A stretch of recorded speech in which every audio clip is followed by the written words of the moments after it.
Olá, pessoal. Então, no vídeo passado, a gente viu aí algumas aplicações, definição dos fluidos, né? E agora a gente trabalhou com massa específica e pressão. Agora a gente vai fazer uma dedução de uma fórmula que diz como se comporta um corpo, né? Uma determinada profundidade de um fluido, seja no ar, seja né, no meio gasoso, seja no meio líquido, para a gente saber. Porque na verdade o que acontece? Sempre que eu coloco um corpo dentro de um fluido, existe uma pressão desse fluido sobre o corpo, ok? Então, na verdade, a ideia então aqui é fazer a dedução dessa pressão, tá? Então, para fazer essa dedução, vamos imaginar uma situação que é um cilindro bases, né? Então, desse cilindro, obviamente, circular, com uma determinada altura, e ele está submerso dentro de um líquido. Aqui, na verdade, nessa representação, a gente tem o referencial Y exatamente na superfície do líquido, como sendo positivo para cima. O tracejado é o cilindro imaginário, chamamos aí a parte superior por 1 e a parte inferior por 2 para fazer a adoção.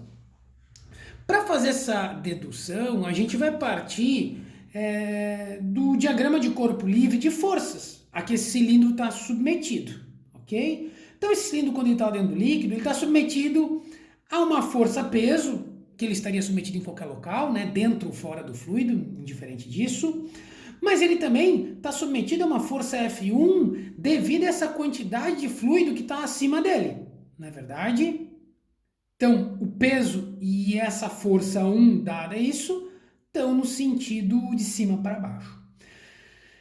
Ainda ele está sujeito a uma força F2, resultado da coluna de líquido, né, do empuxo, na verdade, de baixo para cima. Então temos uma força de baixo para cima, né?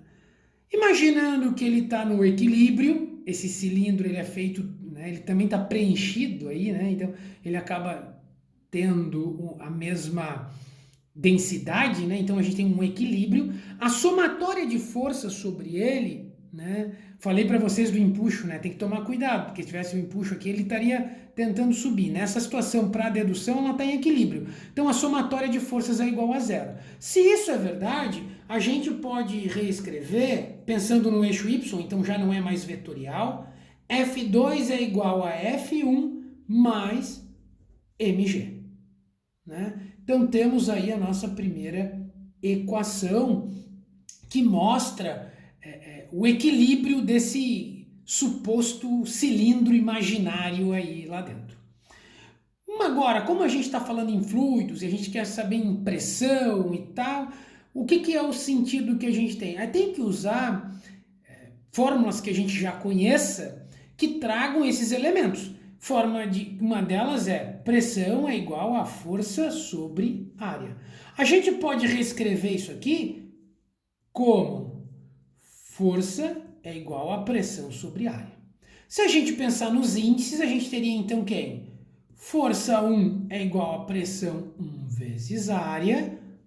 Força 2 é igual a pressão 2 vezes área. Por que eu não estou colocando o índice 1 e 2 na área, né? Porque o cilindro ele é o mesmo, né? Ele está com o mesmo diâmetro. Então a área superior e a inferior, aqui, ou 1 e 2, é a mesma. Então eu não preciso identificar, tá? Então a gente já tem aqui as forças, a gente já começa a relacionar a pressão e área. Agora, uma outra situação que a gente tem é a massa específica. Rho é m sobre v. Por que eu vou usar ela? Porque tem uma massa aqui, eu quero meio que trabalhar com ela, sabendo que eu consigo trabalhar com volume aqui também. Então, o que eu posso escrever? M igual a ρ vezes v. Poxa, se eu pensar num cilindro com V, né, sendo volume, eu tenho que volume de um cilindro é área vezes uma altura. Vou botar uma altura H maiúsculo aqui para não confundir depois com H minúsculo que vai aparecer. Então a gente pode reescrever aquela massa igual massa igual a ρ vezes a área vezes esse Hzão maiúsculo aqui. Se a gente olhar para essa representação que eu fiz aqui em cima, o que é esse Hzão aqui, ó, do cilindro imaginário? É, na verdade, o Y1, é isso aqui, ó, menos o Y2.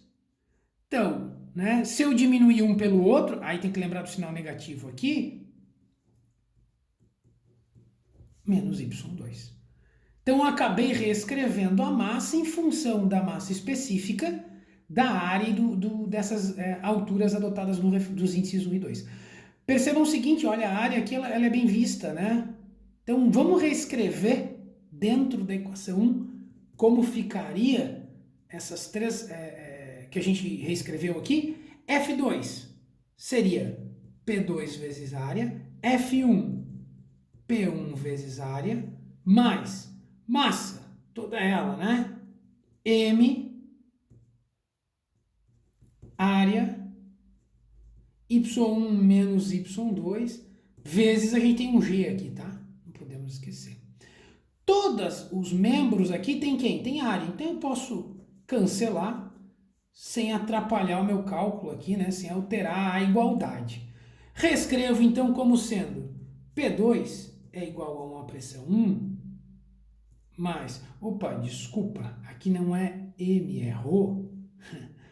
Eu substituí o M lá, né? Então aqui ficaria ρ Y1 menos Y2 vezes G. Né? Ou como o livro texto utiliza, ρg Y1, Y2. Né? Então, temos aqui uma equação que permite calcular a pressão na parte de baixo dele, sabendo a pressão de cima e algumas relações.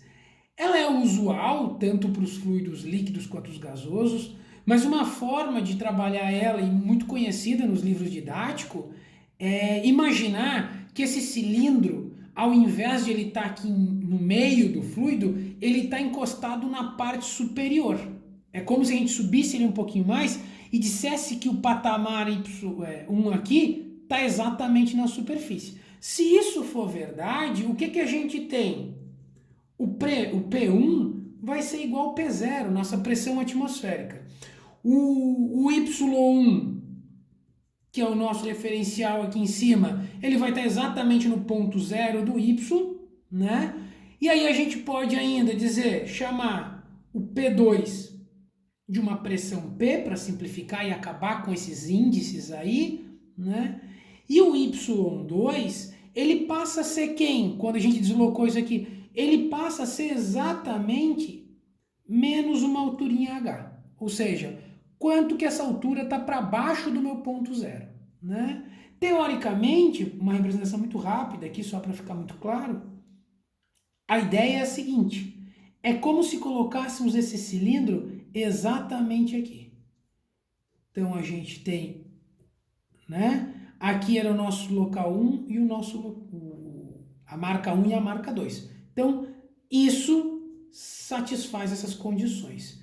E isso permite que a gente reescreva, então, ficando como P2 passa a ser P, P1 é a pressão atmosférica, mais a densidade do fluido vezes G. Percebam o seguinte, o Y1 é zero, vai ficar menos Y2.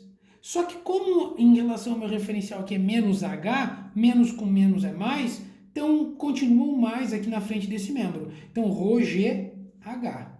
Então percebam o seguinte, a pressão é igual a pressão zero, pressão atmosférica mais ρgH.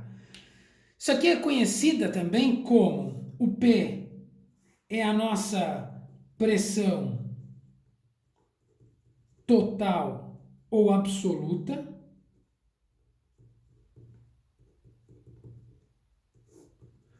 P0, nossa pressão atmosférica. E o ρgH, na verdade, é um membro conhecido como pressão manométrica.